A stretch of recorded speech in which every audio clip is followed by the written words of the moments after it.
आदरणीय सभापति जी, आदरणीय सभी सांसद महोदय, राष्ट्रपति जी के अभिभाषण पर विस्तार से चर्चा हुई। करीब 30 माननीय सदस्यों ने इस चर्चा में हिस्सा लेकर के अपने अनुभव का, अपने ज्ञान का देश को लाभ पहुंचाया। श्री जगत प्रकाश नड्डा जी, श्री अरुण जेटली जी, श्री गुलाम नबी आजाद जी, डॉक्टर विजयलक्ष्मी जी, प्रमोद तिवारी जी, श्रीमती रजनी जी, श्री अनिल देसाई, श्री शरद यादव जी, श्री डेरेक जी, श्री प्रफुल्ल पटेल, सरदार सुखदेव सिंह, सीताराम जी, डी राजा जी, के केशवराव जी, कई सारे नाम हैं। सभी महानुभावों ने सदन को और देश को लाभान्वित किया। आदरणीय अध्यक्ष जी, राष्ट्रपति जी के अभिभाषण में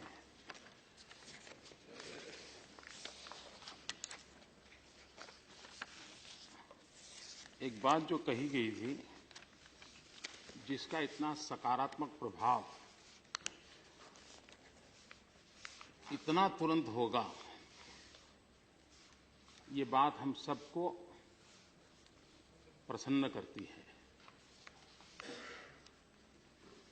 राष्ट्रपति जी ने कहा था कि सदन चलना चाहिए, सदन में संवाद होना चाहिए, और हम सभी सदस्यों ने राष्ट्रपति जी की बात को शिरोधार्य माना और सदन को बहुत ही सुचारू रूप से सबने मिलाकर के चलाया। और इसके लिए मैं विशेष रूप से विपक्ष के सभी बंधुओं का आभार व्यक्त करना चाहूंगा कि उन्होंने इस काम को आगे बढ़ाया और राष्ट्रपति जी के भाषण का ये जो असर है, ये मैं समझता हूं अपने आप में गौरव देने वाला है। मैं राष्ट्रपति जी के अभिभाषण पर धन्यवाद करने के लिए खड़ा हुआ हूं, लेकिन साथ साथ मैं सदन के माननीय सदस्यों से भी इस बात से आग्रह करना चाहूंगा। एक तो खुशी की बात है कि सदन में सभी सदस्य सक्रिय हैं, अपने अपने विचारों के लिए आग्रही हैं। करीब 300 के करीब अमेंडमेंट्स आए हैं और हर अमेंडमेंट का अपना महत्व भी है, लेकिन मैं सबसे आग्रह करूंगा कि हम राष्ट्रपति जी के विजडम पर भरोसा करते हुए समय की सीमा में जितने विषय आ सके, नहीं आए उसका मतलब ये नहीं वो महत्व के नहीं है। और इसलिए राष्ट्रपति पद की गरिमा और उनके विजडम पर भरोसा करते हुए मैं सभी आदरणीय सदस्यों से प्रार्थना करूंगा कि वे अपने संशोधन को वापस करके राष्ट्रपति जी के अभिभाषण को सर्वसम्मति से धन्यवाद प्रस्ताव हम पारित करे थे कि अच्छी परंपरा जारी रहेगी।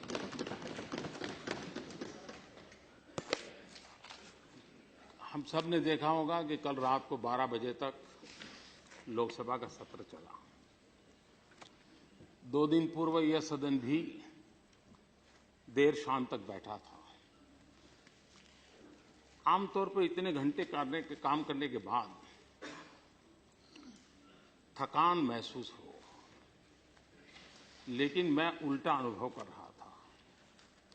जिन जिन सदस्यों से मेरा मिलना हुआ, बात करने का मौका मिला, देर रात बैठने के बाद भी वो अत्यंत प्रसन्न थे, अत्यंत संतुष्ट थे, अत्यंत आनंदित थे, क्योंकि एक लंबे अरसे के बाद अपने पास जो कुछ भी कहने की बातें थी, अपने क्षेत्र की बातें थी, समस्याएं थी, उसको इस पवित्र फोरम में वो जी भर करके कह पाए। ये अवसर उनको मिला है, उनके चेहरे की जो प्रसन्नता है, ये सदन चलने के कारण संभव हुआ है। और इसलिए वरना पिछली बार सदन में जैसे क्वेश्चन आवर, मैं मानता हूं क्वेश्चन आवर अपने आप में एक सदस्यों की अपनी संपत्ति है और राष्ट्र के महत्वपूर्ण इश्यूज पर सरकार को कटघरे में खड़ा रखना, एग्जीक्यूटिव्स को अकाउंटेबल बनाना, उनके लिए सवालिया निशान खड़ा करना, मंत्रियों को भी हर प्रकार से सज्ज रखने के लिए अगर सबसे ताकतवर कोई जगह है तो क्वेश्चन आवर है। लेकिन हमने देखा कि पिछली बार सदन न चलने के कारण स्टार क्वेश्चन 269 थे, लेकिन सिर्फ 7 को अवसर मिला और करीब 42 घंटे हमारा इस हल्ला बोल के अंदर आहूत हो गया। उसके पूर्व के सत्र में करीब 270 इन्हीं सदस्यों के द्वारा पूछे गए स्टार क्वेश्चन थे। सिर्फ 6 चर्चा में आए। करीब करीब हमारे 72 घंटे इस माहौल के अंदर आहूत हो गए। इस बार हमारे विजडम ने, हमारे अनुभव ने, हमारी जिम्मेवारियों ने हमें बचा लिया और माननीय सदस्यों के सवालों के जवाब देने के लिए मंत्रियों को देर रात तक तैयारियां करनी पड़ रही है। एग्जीक्यूटिव्स को भी हिसाब देने के लिए सज्ज रहना पड़ रहा है और यही लोकतंत्र की ताकत है। और इस ताकत को मैं समझता हूं कि हम जितना तवज्जो दें उतना कम है। एक बात जरूर है, मृत्यु को एक वरदान है। अब मृत्यु का ऐसा वरदान है कि मृत्यु कभी बदनाम नहीं होता, कभी मृत्यु पर आरोप नहीं लगते। कोई मरे तो एक कैंसर से मरा है, आरोप कैंसर पे जाता है। कोई मरे तो एक अकस्मात मरा है तो अकस्मात पर आरोप जाता है, मृत्यु पर नहीं जाता। बड़ी आयु में मरे तो वो उम्र के कारण मरे हैं, मृत्यु को कभी दोष नहीं लगता, मृत्यु कभी बदनाम नहीं होता। कभी कभी लगता है कांग्रेस को ऐसा कोई वरदान है। वरदान इस अर्थ में है कि अगर हम कांग्रेस की आलोचना करें तो आपने मीडिया में देखा होगा, विपक्ष पे हमला, विपक्ष पे आरोप, कभी ये नहीं आता है कि कांग्रेस पे हमला, कांग्रेस पे आरोप। हम अगर शरद जी के खिलाफ कुछ कहें, मायावती जी के खिलाफ कुछ कहें तो अखबार में आएगा, टीवी में आएगा कि बीएसपी पर हमला, जेडीयू पर हमला, शरद जी पर हमला, मायावती जी। लेकिन कांग्रेस एक ऐसी है, जब भी हमला हो तो विपक्ष पर हमला। कभी कांग्रेस को बदनामी नहीं मिलती है। अब ये अपने आप में एक बड़ा गजब का विज्ञान है जी। तो ये अब वो तो यही हमारे सारे साथी सोचेंगे कि ऐसा कैसे होगा। यहां पर हमारे विपक्ष के नेता ने चर्चा प्रारंभ की थी, तब मैं यहां उपस्थित था। हमारे नड्डा जी ने सी चेंज कहा तो हमारे गुलाम नबी जी ने थोड़ा माहौल हल्का करने का इरादा होगा, उनका कोई इरादा गलत नहीं होगा, लेकिन चेन्नई का उदाहरण दे दिया। वो एक संकट था, मानवीय दृष्टि से वो दर्दनाक घटना थी। उसको इस सी चेंज के जोड़ करके मजाक करने से उनकी पीड़ा में हम थोड़ा, तो वो मैं समझता हूं अच्छा नहीं है। यहां एक विषय ये भी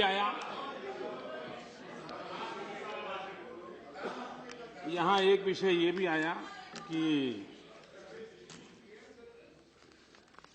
राजस्थान और हरियाणा में जो उन्होंने चुनाव में कुछ नियम बनाए हैं जिसको सुप्रीम कोर्ट ने मान्यता दी है, लेकिन हमारी डेमोक्रेसी में क्वालिटेटिव चेंज लाने का एक जो प्रयास है उसको कुछ राजनीतिक रंग देने का प्रयास चल रहा है। मतभेद हो सकता है, लेकिन मैं चाहूंगा कि जो लोग इतने बड़े प्रखरता के साथ ये कहते हैं कि जो अशिक्षित रहे उनका क्या, मैं खास करके गुलाम नबी साहब से और उनके साथियों से आग्रह करूंगा कि जो 5 राज्यों में चुनाव होने वाले हैं, कम से कम 30% लोगों को, अनपढ़ लोगों को टिकट दे, बिल्कुल अनपढ़ लोग। तो जो वो कह रहे हैं उसमें उनका क्या कमिटमेंट वो पता चलेगा। अनपढ़ की इतनी चिंता है, होनी भी चाहिए। लेकिन मेरा एक अनुभव शेयर करता हूं। मैं गुजरात में जब था तो हर वर्ष जून महीने में 13, 14, 15 जून कन्या शिक्षा को लेकर के बेटियों को बढ़ाने के लिए गुजरात में कैंपेन चलाता था। बैठ जाइए please, please sit down. Campaign चलाता था और प्लीज सिट डाउन। गुजरात में जून महीने में 40-45 डिग्री टेम्परेचर रहता है। पूरी सरकार गांव जाती थी, मैं खुद जाता था, 3-3 दिन गांव में रहता था और बेटियों को पढ़ाओ इसके लिए कैंपेन चलाता था। स्कूल 15 जून से शुरू होते थे तो उसके पहले एडमिशन के लिए लगते थे। वहां मैं मातृ सम्मेलन भी करता था। तो एक गांव में मैं गया, मैंने ऐसे ही इनको पूछा, जरा बताइए भाई आप में से अनपढ़ कितने हैं? तो कोई 40 साल, 45 साल, 50 साल की महिलाओं ने हाथ ऊपर किया। हम पढ़े लिखे नहीं हैं। लेकिन 5-6 महिलाएं ऐसी थी जिनकी उम्र 80-85 थी। मैंने पूछा आप पढ़े लिखे हैं? तो बोले हाँ, ये हमारी बहू अनपढ़ है, हम पढ़े लिखे हैं। मैंने कहा कैसे? तो बोले हम जो हैं वो गायकवाड़ स्टेट के नागरिक थे, आजादी के पहले की बात। और गायकवाड़ स्टेट में नियम था कि अगर बेटी को नहीं पढ़ाते हैं तो 1 रुपया दंड होता था। और बोले इसके कारण हम पढ़े लिखे हैं, लेकिन बाद में देश में स्वतंत्रता आई, सरकारें बदल गई, तो बहू हमारी अनपढ़ है। तो ये जो अनपढ़ का कारण है वो आजादी के बाद जो हमारी कमियां रही है उससे, और इसलिए हमने चिंता शिक्षा की करने की जरूरत है ताकि ये जो कठिनाई है उस कठिनाइयों से हम बाहर आ सकते हैं। राष्ट्रपति जी ने कहा है कि सदन please sit down, please sit down, please sit down, please don't interrupt.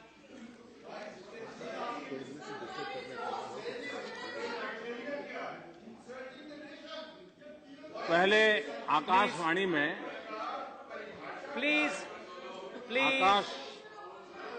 Akashvani radio पर प्लीज आकाशवाणी रेडियो पर एक कार्यक्रम चलता था और गुजराती में जो शब्द था, मैं मुझे मालूम नहीं हिंदी में वही शब्द है क्या, बिसराते सूर, यानी जो भूले बिसरे गीत हैं उनका कार्यक्रम आखिरी। तो अब कुछ लोगों का ये टेन्योर पूरा हो रहा है तो स्वाभाविक है कि आखिर में कुछ तो ये भूले बिसरे सुर आखिर में सुनाई तो देने चाहिए।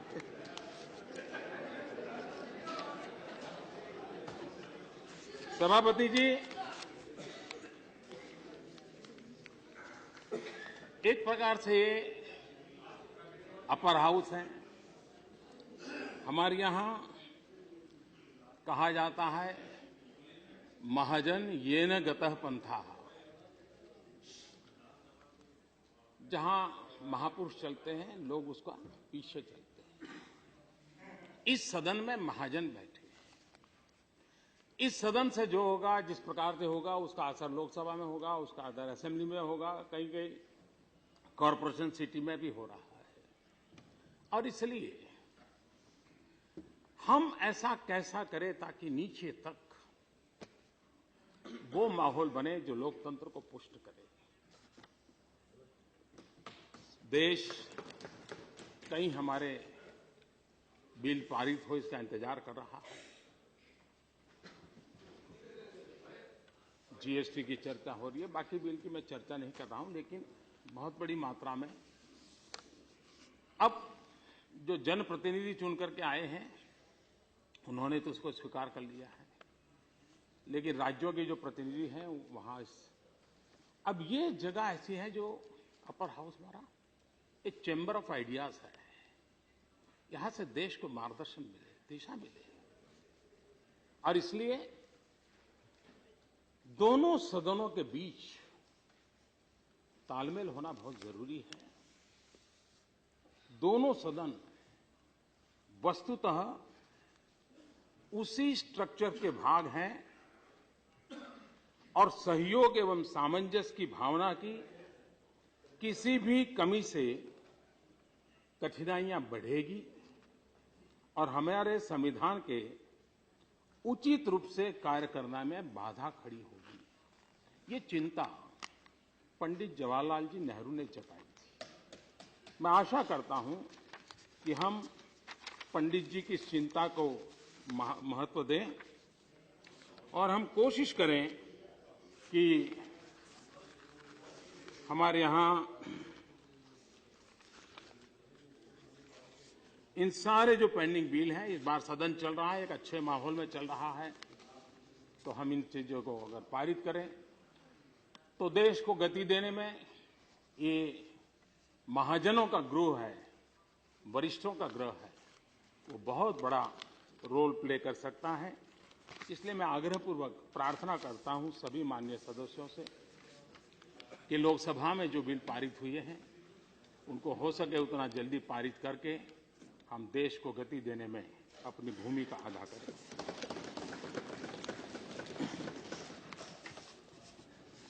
इस सरकार में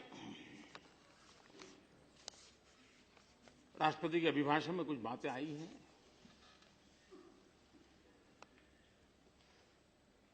ये तो सही है कि देश आजाद हुआ है, सरकारें बनी हैं, लंबे अरसे तक सत्ता भोगने का अवसर मिला है, सत्ता में रहने का अवसर मिला है, कुछ काम करने का अवसर मिला है, और कुछ समय पहले से थोड़ा बदलाव भी शुरू हुआ है धीरे धीरे।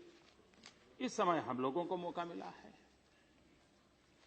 और ऐसा तो नहीं है कि कोई काम करना नहीं चाहता होगा, हर कोई चाहते होंगे। लेकिन कभी कभार सवाल ये होता है कि हम इतना बड़ा देश, इसकी आवश्यकताओं की पूर्ति को होती है, चलती है, इस प्रकार से करेंगे तो हम बहुत पिछड़ जाएंगे। हमें इंक्रीमेंटल इंप्रूवमेंट से हट करके एक क्वांटम जंप की ओर जाना बहुत जरूरी है, और इसलिए शक्ति भी जरा ज्यादा लगानी पड़ती है और शक्ति जोड़नी भी पड़ती है। तो उसकी दिशा में हम प्रयास कर रहे हैं। हमने एक बल दिया है गुड गवर्नेंस पर, और जब मैं गुड गवर्नेंस की बात करता हूं, सुशासन की बात करता हूं, तो उसकी पहली शर्त होती है ट्रांसपेरेंसी। हम भाई बड़ी भली भांति जानते हैं कि इसके पूर्व हमारे आने से पहले देश और दुनिया में सही और गलत इसका विवाद हो सकता है, लेकिन ये माहौल बना हुआ था, विश्वास टूट चुका था, आशंका के दायरे में हम दबे हुए थे और सब दूर भ्रष्टाचार, भाई भतीजावाद, इन चीजों ने हिंदुस्तान के मन को जकड़ दिया था। दुनिया में भी इसके कारण भारत की छवि को गहरा नुकसान हुआ था। देश में विश्वास पैदा करने के लिए आवश्यक है और जिम्मेदार लोगों की जिम्मेवारी भी है transparency. Policy driven government, individual के व्हीम पर सरकारें नहीं चल सकती। सरकार नीतियों के आधार पर चलनी चाहिए, इस पर हमारा बल रहा है। पिछले दिनों चाहे कोयले की चर्चा हो, चाहे स्पेक्ट्रम की चर्चा हो, न जाने क्या क्या बातें उठी। अब तो मामले सारे कोर्ट में भी पड़े हुए हैं, लेकिन हम लोगों ने ट्रांसपेरेंसी पर बल दिया। उसका परिणाम ये है, कोयला ऑक्शन में हम गए 3.33 लाख करोड़, स्पेक्ट्रम में गए 1 लाख करोड़, हम एफएम रेडियो में गए। अभी चल रहा है, शायद आप लोगों को ध्यान होगा, 6 अन्य मिनरल्स का, और अभी जो ऑक्शन में करीब 18,000 करोड़ रुपए क्रॉस कर दिया। ये एक कोशिश हमारी कि ट्रांसपेरेंसी, और मैंने उसके लिए उदाहरण लिए। अभी फोर्ब्स मैगजीन, उसने एक बात कही है, हमारे जो ऑक्शन का जो परंपरा हमने शुरू की है उसके विषय में। फोर्ब्स मैगजीन कहता है, India has just conducted it's first auction of a gold mine. This is exactly the right way to allocate the exploration and exploitation rights of such a natural resources. This is another one of those steps along the road to India becoming the much wealthier country it should be. अब वो जो gold mine कहते हैं, उनकी पश्चिम की दुनिया में इनके लिए कोयला वगैरह को सबको वो गोल्ड माइन के रूप में माना जाता है। उस अर्थ में गोल्ड माइन लिखा है। हमारे यहाँ कोई सोना की खदानें नहीं दी गई है। फोर्ब्स मैगजीन ने आगे एक जगह पे अच्छी बात कही है। हमने जो प्रयास किया उसको उसने कहा है, एक ही वाक्य अच्छा अलग से मैं पढ़ना चाहूंगा। This is the way this matter should be handled. मैं समझता हूं इसमें काफी कुछ आ जाता है। तो हमने गुड गवर्नेंस के अंदर दूसरा पहलू है गुड गवर्नेंस का, अकाउंटेबिलिटी। हमें मान के चले कि कुल मिलाकर के जो डिटोरिएशन आया है उसमें हम खबरों की स्पीड से चलते चले जा रहे हैं, पीछे की चीजें छूटती चली जा रही हैं। खबरें आती हैं जाती हैं, घटनाएं आती हैं जाती हैं, अकाउंटेबिलिटी का विषय छूट जाता है। हमने कोशिश की है कि अकाउंटेबिलिटी पर बल दिया जाए। मैं लगातार इन दिनों इंफ्रास्ट्रक्चर के रिव्यू कर रहा हूं। इस सदन के सभी माननीय सदस्यों को आश्चर्य होगा, 10-10, 20-20 साल से हमारे बड़े बड़े प्रोजेक्ट लटके पड़े हुए हैं। क्या तो एनवायरमेंट वालों ने रोक दिया होगा, क्या कोर्ट कचहरी ने रोक दिया होगा, या स्थानीय कोई बॉडी होगी छोटी नगर पालिका, उसने रोक करके बैठ गई होगी। और रुका हुआ है, क्यों रुका हुआ है कोई देखता नहीं, पूछता नहीं। इसी कारण, कभी फाइनेंशियल कारण भी रहे होंगे, लेकिन 10-10, 20-20 साल से रुके हुए प्रोजेक्ट्स, मैंने पिछले दिनों करीब 300 प्रोजेक्ट का खुद ने रिव्यू किया और उसकी वर्थ है करीब 15 लाख करोड़ रुपया। मैं इस सदन को नम्रतापूर्वक कहता हूं कि वो सारे छोटे संकटों में फंसे हुए ये 15-20 साल पुराने स्टॉल प्रोजेक्ट्स आज चालू हो गए हैं, गति बढ़ रही है। परिणाम गुड गवर्नेंस का तीसरा पहलू होता है डिसेंट्रलाइजेशन। इतना बड़ा देश हम सेंट्रलाइज्ड मैकेनिज्म से नहीं चला सकते। जितनी बड़ी मात्रा में डिसेंट्रलाइज करेंगे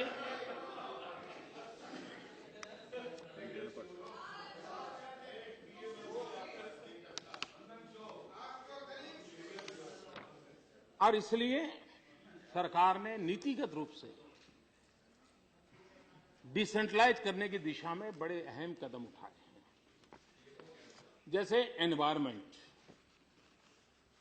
हमने एनवायरनमेंट की हर परमिशन को दिल्ली ले आए, एक दफ्तर में ले गए, एक व्यक्ति के पास ले गए, और क्या परिणाम आया हम जानते हैं। क्या क्या बातें सुनी गई, क्या क्या बातें कही गई, किस पर क्या क्या लगा, सब मालूम है। हमने 10 रीजनल ऑफिसेज को स्ट्रेंथन किया और इन चीजों को वहीं पर, ताकि उनको वहां की समस्या का समझ है, वो जानते हैं चीजों को, उसको हमने किया। कुछ चीजें सरकार की, मैं तो हैरान हूं, एक गांव के बीच में से रेल जा रही है, इधर से पानी उस तरफ ले जाना है तो पाइपलाइन डालने में 50 परमिशनों में वो अटके पड़े हुए थे और बिना पानी को एक इलाका तरसता था। ब्रिज बन गया है, दोनों तरफ रोड बनाना है, अटका पड़ा है। कभी दोनों तरफ रोड बन गए हैं, रेल वाले ऊपर ब्रिज डालने के लिए परमिशन नहीं दे। ऐसी छोटी छोटी चीजें हमने रेल, रोड, पाइपलाइन, बिजली ट्रांसमिशन, इसके लिए केंद्र के पास आना ही जरूरी नहीं, ऐसा कानून बना, व्यवस्था कर वहीं पर होती है। इतना ही नहीं, हमने राज्यों के एनवायरमेंट क्लियरेंस के राइट्स बढ़ा दिए, राज्यों को अधिकार ज्यादा दे दिए, ताकि वो भी, हम जितने जिम्मेवार हैं उतने भी राज्य के लोग जिम्मेवार हैं, और वो कोई देश को बर्बाद करना नहीं चाहते। अब जैसे सैंड, आज हमारे यहां नदी में से बालू, हाउसिंग कंस्ट्रक्शन में कितनी, हर नदी दिल्ली तक इंतजार करती है परमिशन मिले। हमने इसको राज्य ने डिस्ट्रिक्ट लेवल पे दे दिया, डिस्ट्रिक्ट अथॉरिटी उसको निर्णय करेगी और वो तय करेगी। ऑनलाइन प्रक्रिया की, ऑनलाइन प्रक्रियाओं को लोग देख सकते हैं। रेलवे के टेंडर पहले पहले पहले पहले रेलवे के सारे टेंडर प्रक्रिया यहां होती थी। आज हमने उसको जनरल मैनेजर के अंडर में डाल दिया, टेंडर प्रक्रिया वहीं से चल रही है, गति से चल रही है। पहले कैबिनेट अप्रूवल के लिए 300 करोड़ 500 करोड़ के प्रोजेक्ट भी कैबिनेट के अप्रूवल के लिए आते थे, इंतजार करना पड़ता था। हमने तय कर दिया, मिनिस्ट्री करेगी, 1000 करोड़ से ऊपर होगा, कैबिनेट में लाना है, उन कामों को आगे बढ़ाएं। मेरा कहने का तात्पर्य यह है कि हमने डिसेंट्रलाइजेशन के द्वारा इसको आगे बढ़ाने का प्रयास किया है। गुड गवर्नेंस की एक महत्वपूर्ण बात होती है इफेक्टिव डिलीवरी। अब जनधन अकाउंट की यहां चर्चा हो रही है। हमारे माननीय विपक्ष नेताजी ने भोपाल के अच्छे उदाहरण दिए। मैं गुलाम नबी जी का बहुत आभारी हूं कि जो एक विपक्ष ने करना चाहिए वैसा सटीक काम उन्होंने किया। भोपाल जिले में किस गांव में कौन जनधन अकाउंट से रह गया है और उसका रिकॉर्डिंग तक करके ले आए। होना यही चाहिए, तभी एग्जीक्यूटिव अकाउंटेबल बनेगी। और इस सदन के सदस्यों का यही काम होता है। ये मुद्दा मेरी सरकार तेरी सरकार नहीं होता है।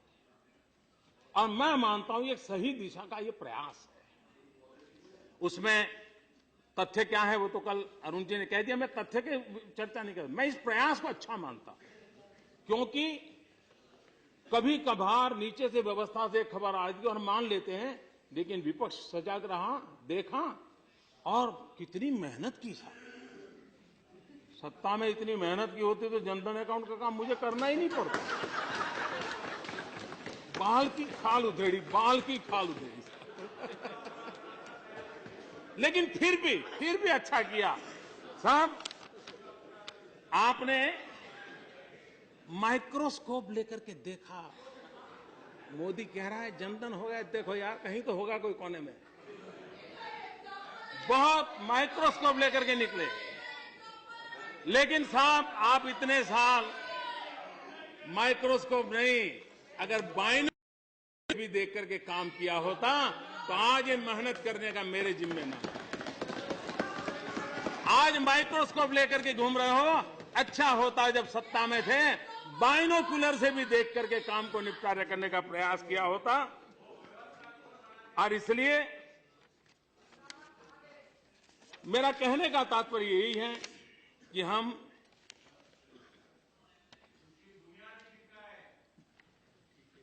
इफेक्टिव डिलीवरी पर बल दें, वरना कभी जो लास्ट माइल डिलीवरी हमारे यहां चल, जो लोग सरकार में रहे उनको मालूम है, हमें उसमें जितना ही हम पुरुषार्थ करें करना चाहिए। हमारे सीताराम जी ने एक विषय छोड़ा था। उन्होंने कहा था कि ये टारगेटेड सब्सिडी के नाम पर अब सब्सिडी कम कर रहे हो। वैसे वो उनके नेचर का विषय नहीं है, लेकिन क्यों बोल दिया मुझे समझ नहीं आता है।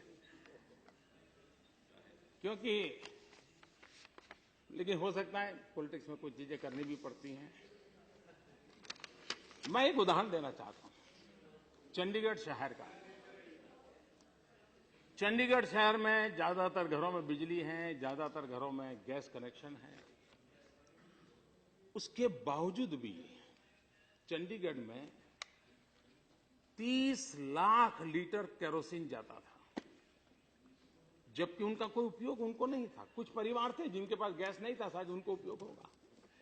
30 लाख लीटर केरोसिन। हमने सोचा कि भाई जरा हम जाम योजना को लागू करें। सर्वे किया, आधार का उपयोग किया, गैस कनेक्शन का डाटा इकट्ठा किया। कुछ परिवार रह गए जिनके पास गैस कनेक्शन नहीं था, तो हमने एक अभियान चलाया है, आने वाले कुछ दिनों में शायद पूरा हो जाएगा। लेकिन इसका परिणाम यह हुआ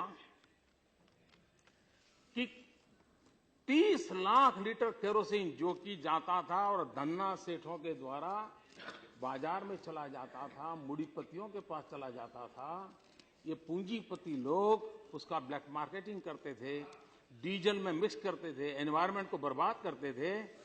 ये टारगेटेड सब्सिडी का परिणाम ये है कि ये जो धन्ना सेठ या पूंजीपति के लोगों के हाथ में 30 लाख लीटर केरोसिन जाता था, बहुतेक तो बंद हो गया, बाकी भी अब बंद हो जाएगा। और इसके कारण देश की करोड़ों रुपए की सब्सिडी बचेगी। देश की करोड़ों रुपए की सब्सिडी बचेगी। तीसरा देश को इंपोर्ट करने में भी राहत मिल जाएगी। कहने का हमारा तात्पर्य यह है कि हम जो टेक्नोलॉजी के माध्यम से इस काम को जो हम कर रहे हैं, इस काम के संबंध में सब्सिडी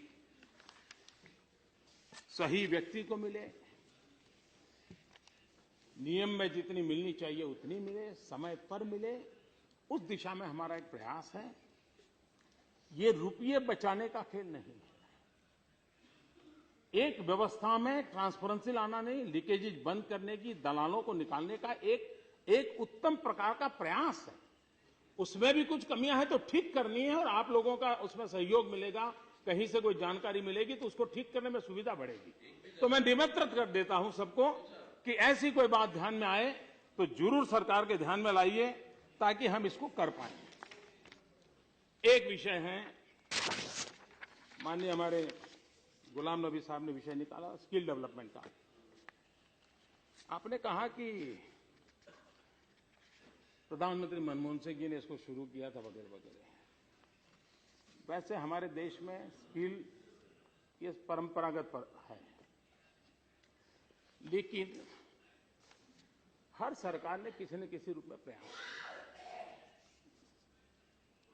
अब बात कहां जाकर के अटकती है? अब जैसे मान लीजिए आज हम गंगा सफाई करते हैं,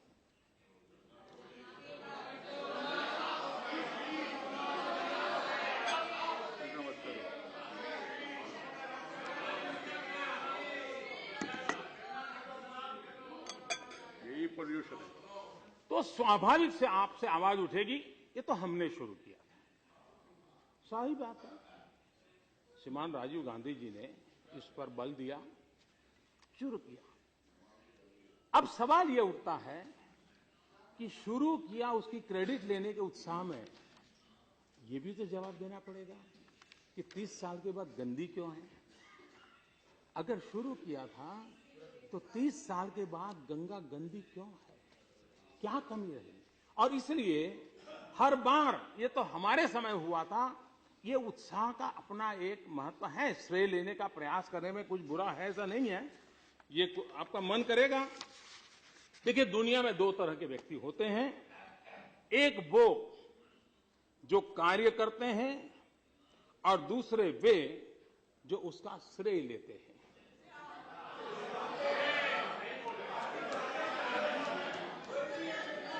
आप इनमें से पहली तरह का व्यक्ति बनने का प्रयास करें, क्योंकि इसमें कंपटीशन बहुत कम है। ये बात श्रीमती इंदिरा जी ने कही थी।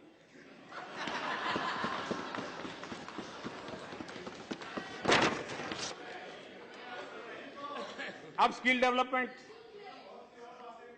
देखिए साहब, 2008 में मैं मानता हूं स्किल डेवलपमेंट पिछली सरकार में जो चला उसमें एक स्किल की मास्टरी आ गई और वो मास्टरी थी कमिटियां बनानी और कमिटियां बिखेरनी। उसमें मास्टरी आ गई, स्किल डेवलपमेंट वो हुआ। 2008 में PM's national council, national skill development coordination board, national skill development cooperation, फिर 2009 में national policy on skill development, कमेटियां पर मीटिंगें नहीं होती थी। एक कमेटी की मीटिंग शायद 2.5-3 साल के बाद अचानक ये कर ली गई थी, लेकिन वो भी इसलिए कर दी गई थी कि अगली मीटिंग कब करेंगे। और आखिरकार इतनी सारी कमेटियों के बाद 2013 में ये तय कर दिया गया कि नेशनल स्किल डेवलपमेंट एजेंसी बनाई जाए और बाकी सब दुकानें बंद कर दी जाए। साहब, ये स्किल डेवलपमेंट का हाल था। स्किल डेवलपमेंट के विषय में आपका अज्ञान नहीं था, आपको ज्ञान था कि ये जरूरी है, देश में इतनी बड़ी संख्या में नौजवान है, करना चाहिए। लेकिन कभी कभार तो महाभारत याद आता है, जानम धर्मम नशे में प्रवृत्ति। ज्ञान तो बहुत था लेकिन करना प्रवृत्ति नहीं थी। अब कौन क्या ये मैं कहने का नहीं कहता। वर्तमान सरकार के कार्यकाल में 2014 में हमने स्किल डेवलपमेंट अलग मिनिस्ट्री बनाई। स्किल डेवलपमेंट स्कीम्स के लिए कॉमन नॉर्म्स तय किए। स्किल इनिशिएटिव कंसिस्टेंट क्वालिटी हासिल करने के पर बल दिया गया। एनएसडीसी के तहत हमने 1.5 साल में 2.5 गुना उसमें बढ़ोतरी की। इंडस्ट्रियल ट्रेनिंग इंस्टीट्यूशन आईटीआई हमने 1.5 साल के भीतर 20% उसमें इजाफा किया। पिछले 2 वर्ष में क्षमता 15,23,000 सीटों से बढ़कर के 18,65,000 कर दी गई। 20% हमने बढ़ोतरी की। 1,70,000 प्रति वर्ष जो तय होते थे उसमें हमने 53,000 और जोड़ दिए। 10th और 12th उसमें वोकेशनल एजुकेशन करीब 1200-1300 स्कूल में चलता था, आज उसको हमने एकदम से क्वांटम जंप लगा करके 3,000 पहुंचा दिया। 1.5 लाख अतिरिक्त छात्रों का लाभ उसके लिए हुआ। इंटरनेशनल मोबिलिटी, एक बात मान के चले कि 2030 वो समय आएगा जब दुनिया की नजर हिंदुस्तान के वर्कफोर्स पर रहने वाली है। हमने अभी से ग्लोबल स्टैंडर्ड का वर्कफोर्स तैयार करने की दिशा में हमने काम करना चाहिए। इंटरनेशनल मोबिलिटी को हमने बल देना चाहिए और उसके लिए ऑस्ट्रेलिया और यूके के जो स्टैंडर्ड्स हैं उसको मैच होते हुए कामों को हमने शुरू किया है और भी रिक्वायरमेंट के अनुसार उस स्टैंडर्ड को लेने की दिशा में हम काम करना चाहते हैं।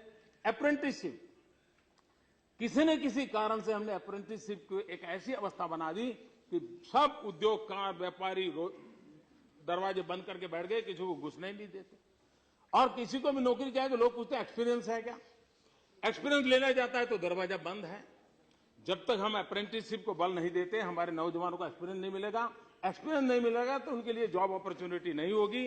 और उसको ध्यान में रखते हुए हमने अप्रेंटिसशिप के ट्रेनी जो पहले 3,12,000 थे, एक 1.25 साल के भीतर 2,70,000 और उसमें जोड़ दिए। हमने वो व्यवस्था की। पहले हमारे यहां टारगेट होता था कितने बच्चों को तैयार किया, उसी को पूरा करने की दिशा में प्रयास था। हमने मार्केट में रिक्वायरमेंट क्या है, किस प्रकार के सिलेबस की जरूरत है, किस प्रकार की ट्रेनिंग की जरूरत है, उसका सर्वे किया और अकॉर्डिंग टू दैट हमने स्किल डेवलप किया ताकि जॉब के साथ उसको कनेक्ट किया जाए और उसको उसका काम मिला जाए। और उस दिशा में हमने प्रयास किया है। और मैं देख रहा हूं कि पिछले दिनों हमारे देश में जो मैन्युफैक्चरिंग को बल तो देना ही होगा, हम सब जानते हैं। कोई भी सरकार हो, भाषण के लिए हम कुछ भी कहें लेकिन देना पड़ेगा। और इसके कारण हमने एफडीआई पर बल दिया। एफडीआई में बढ़ोतरी हुई 48% करीब। हमने 2015 में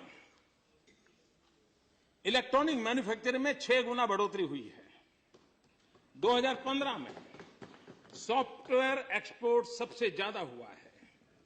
हमारे मेजर पोर्ट्स 2015 में सबसे ज्यादा हैंडलिंग हुआ है। 2015 में सबसे ज्यादा कार उत्पादन हुआ है। 50 नई मोबाइल कंपनियां मैन्युफैक्चरिंग के लिए आई है। ये सारी बातें स्किल और रोजगार के साथ जुड़ने वाली हैं और स्किल और रोजगार की दिशा में ये काम करने वाले हमारे प्रयास हैं।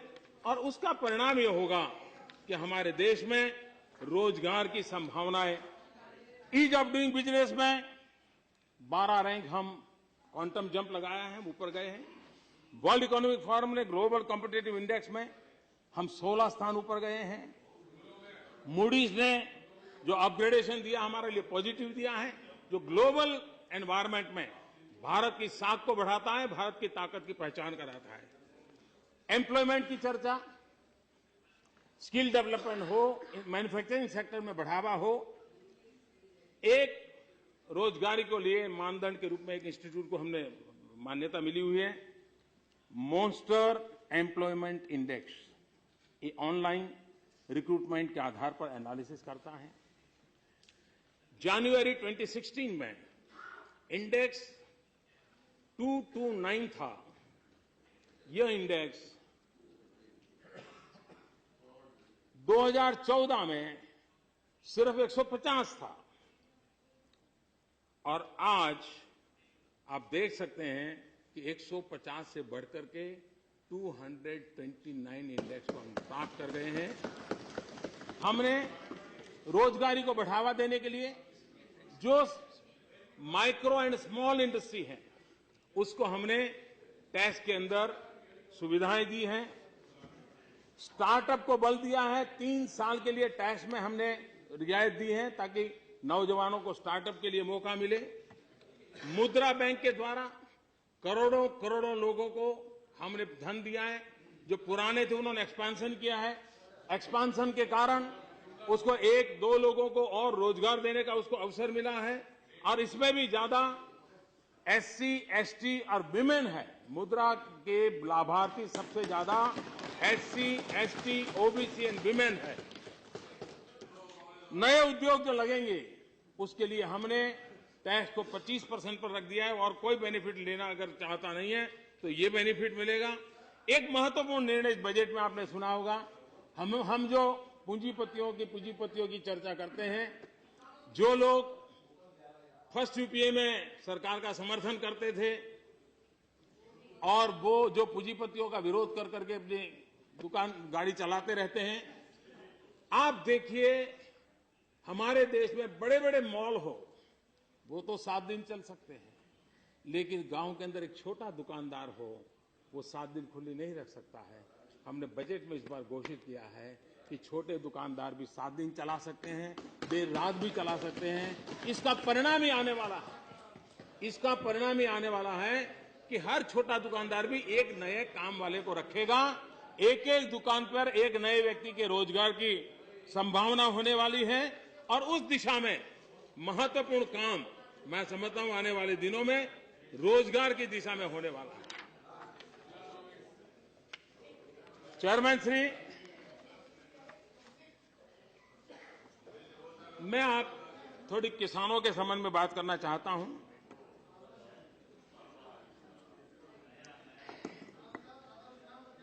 जब हमने कहा कि क्यों न देश जिसमें किसान हो, प्रोग्रेसिव किसान हो, राज्य सरकारें हो, केंद्र सरकारें हो, हम सब मिलकर के, ये मैं बहुत जिम्मेवारी के साथ इन शब्द प्रयोग को किया हुआ है, सब मिलकर के ये लक्ष्य क्यों न तय करें कि 2022 में किसान की इनकम डबल हो।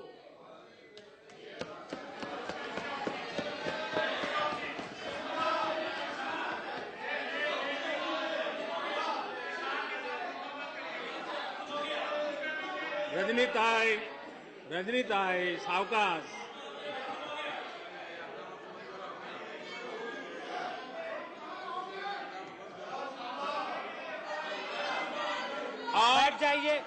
बैठ जाइए। मैं please don't interrupt. Please sit down. Manmohan Singh ji जैसा अर्थशास्त्री तो नहीं हूं, लेकिन जिस अवस्था में से पला बड़ा हूं तो गरीब किसानों के नजदीक से देखा है और इसलिए मुझे वो बड़ा ज्ञान तो नहीं है, लेकिन छोटी सी चीजों का पता है। अगर हम सही दिशा में प्रयास करें तो परिणाम। हमारे देश में इस विषय के जानकार है श्रीमान MS स्वामीनाथन, उनका एक लेटेस्ट आर्टिकल का कोट मैं कहना चाहता हूं। Seeds have been shown for agricultural transformation and for attracting and retaining youth in farming. The dawn of a new era in farming is in sight.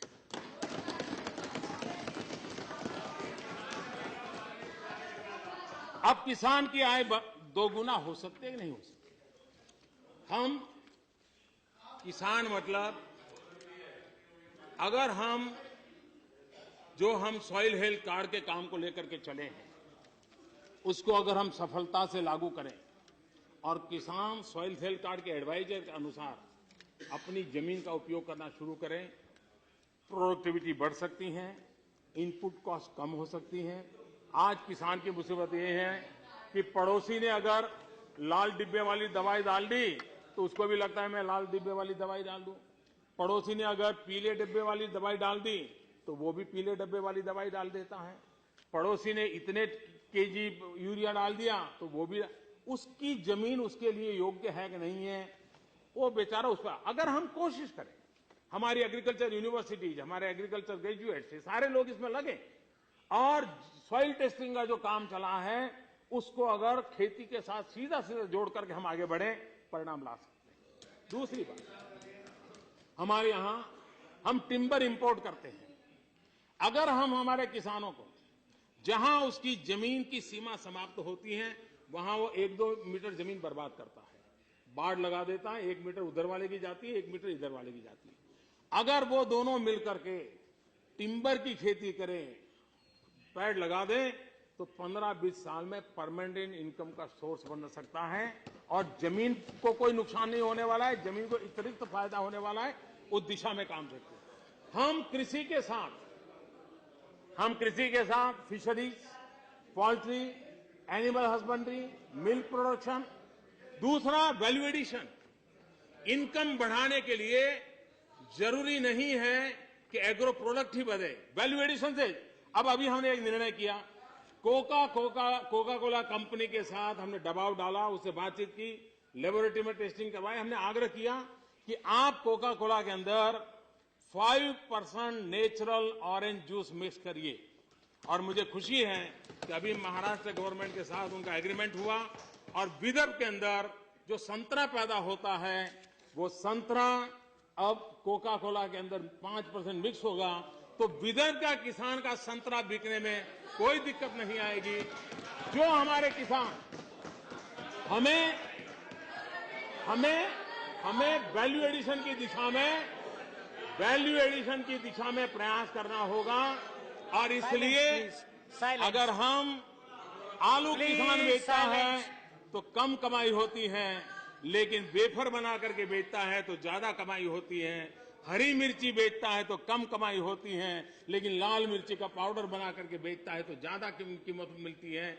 हम लोगों ने वैल्यू एडिशन पर बल देना शुरू किया है, जिसके कारण हमारे किसान की इनकम में बढ़ोतरी होना पूरी तरह लाजमी है।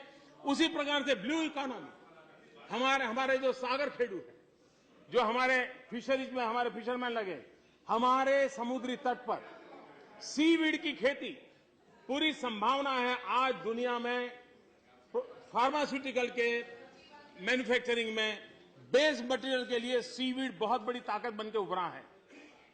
हमारे फिशरमैन के परिवार समुद्री तट पर आराम से सीवीड की खेती कर सकते हैं और वो सीवीड की मार्केटिंग और हमारे फार्मास्यूटिकल इंडस्ट्री को हम टाई अप करें, हमारे फिशरमैन की इनकम भी हम बढ़ा सकते हैं।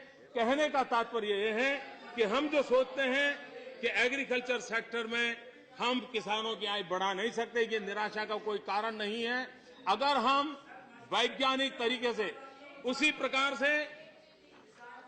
प्रकार से नेशनल एग्रीकल्चर मार्केट, आज नेशनल एग्रीकल्चर मार्केट के द्वारा, ई प्लेटफॉर्म के द्वारा किसान अपने गांव में बैठ करके ये तय कर सकता है कि अगर महाराष्ट्र के अंदर उसकी पैदावार की कीमत ज्यादा है, वहां बेच सकता है। 14 अप्रैल बाबा साहब आंबेडकर की जन्म जयंती पर यह सरकार इसको लॉन्च करने जा रही है।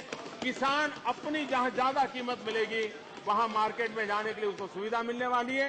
कहने का तात्पर्य यह है कि हम किसान की आय, हमारे यहां दुनिया में हनी का बहुत बड़ा मार्केट है, लेकिन भारत में हमारे कृषि क्षेत्र में हनी बी को वैज्ञानिक तरीके से कोई प्रयास नहीं हुआ, रजिस्ट्रेशन तक अवेलेबल नहीं है। हमने इसका बल दिया है। अगर उस पर हमारा किसान काम करता है और हनी बी को बिगड़ने का सवाल नहीं होता है, लंबे अरसे तक रहता है, हमारे किसान की इनकम में वो अतिरिक्त बढ़ोतरी कर सकता है। हमने किसान की इनकम बढ़ाने के लिए और पहलुओं पर बल देने की दिशा में हम प्रयास कर रहे हैं। चेयरमैन श्री,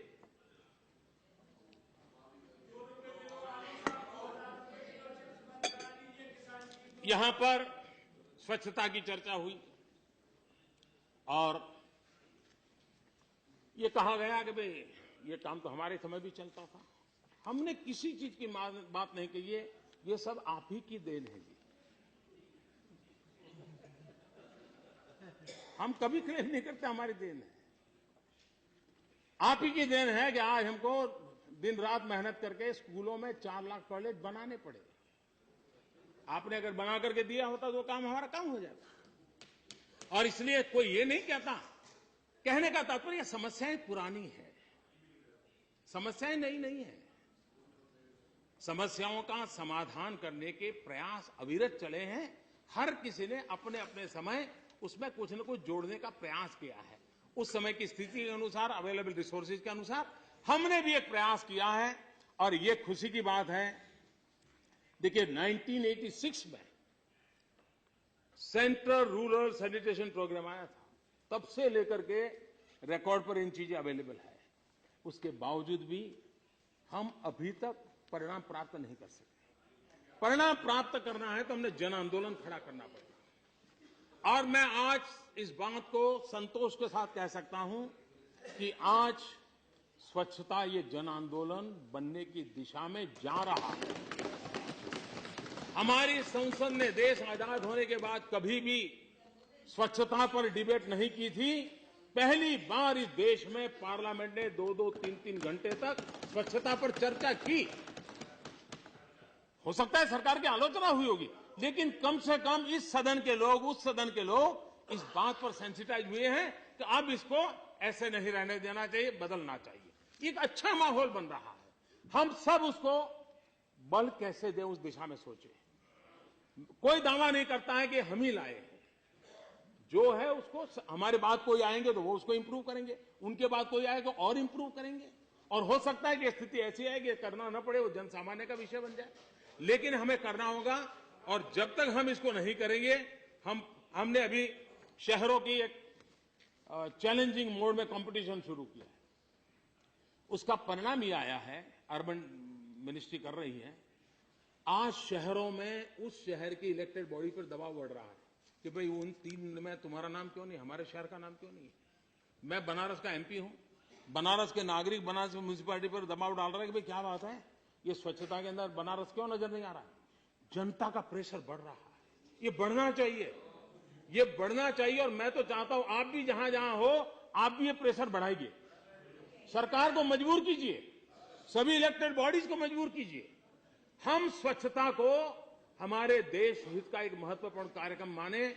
महात्मा गांधी का जो सपना था 2019 में पूरा करना, हम सबका दायित्व क्यों नहीं हो सकता। इस सरकार उस सरकार का नहीं हो सकता है। मेरे सभी माननीय सदस्यगण, ये हम सबका होना है। मैं देख रहा हूं मीडिया हाउस दुनिया भर के विषय में हमारी आलोचना करते हैं, सरकारों की आलोचना करते हैं। ये एक विषय ऐसा है कि देश का मीडिया पार्टनर बना है। कहीं न कहीं मीडिया के लोग इस काम को कर रहे हैं, खुद कार्यक्रम कर रहे हैं, खुद उसको प्रमोट कर रहे हैं।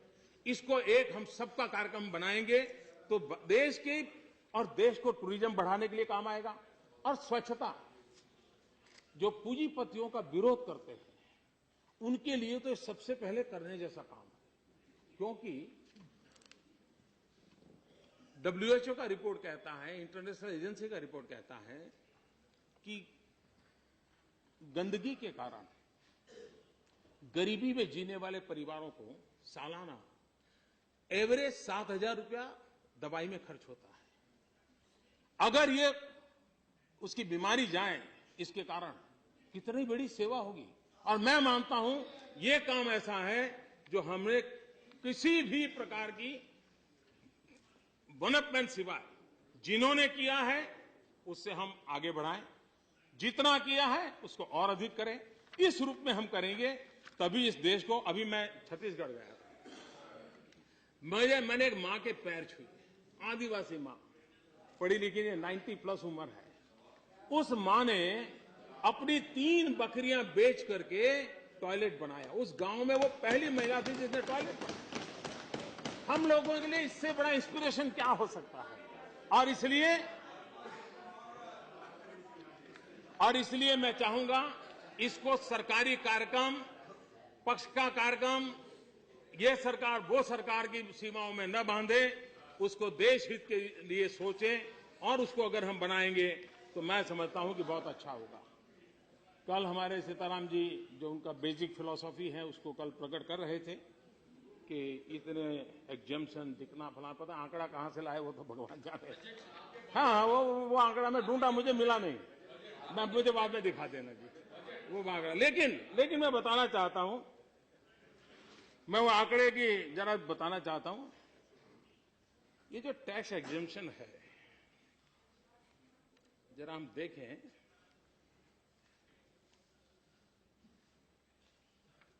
$10,350 करोड़ रुपए एग्जम्पशन, किसमें?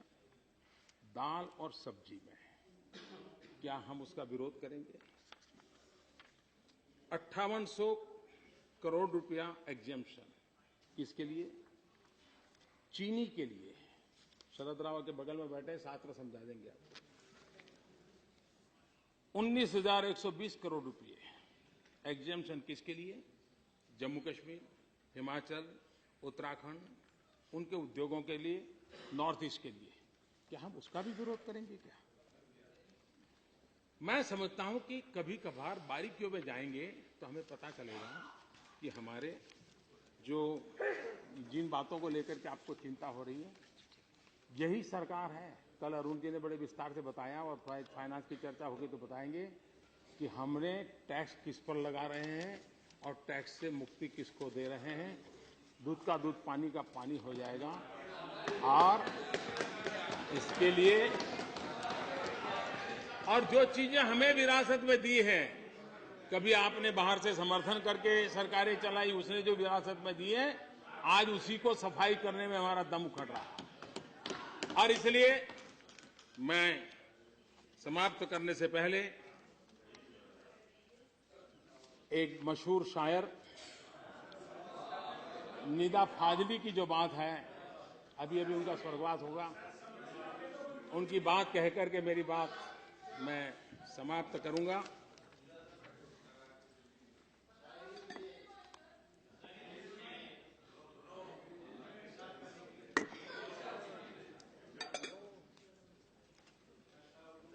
सफर में धूप तो होगी, सफर में धूप तो होगी, जो चल सको तो चलो। सभी है भीड़ में, सभी है भीड़ में, तुम भी निकल सको तो चलो।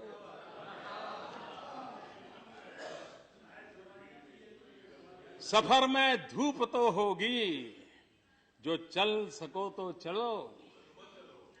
सभी है भीड़ में, तुम भी निकल सको तो चलो। किसी के वास्ते,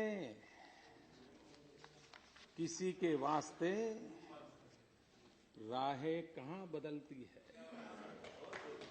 किसी के वास्ते राहें कहां बदलती है। तुम अपने आप को खुद ही बदल सको तो चलो।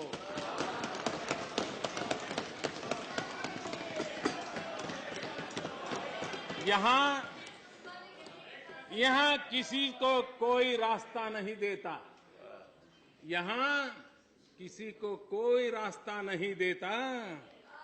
मुझे गिरा के अगर तुम संभल सको तो चलो। मुझे गिरा के तुम संभल सको तो चलो। यही है जिंदगी, यही है जिंदगी। कुछ ख्वाब, चंद उम्मीदें, इन्हीं खिलौने से तुम भी बहल सको तो चलो। सफर में धूप तो होगी, जो चल सको तो चलो। सभी है भीड़ में, तुम भी निकल सको तो चलो। बहुत बहुत धन्यवाद।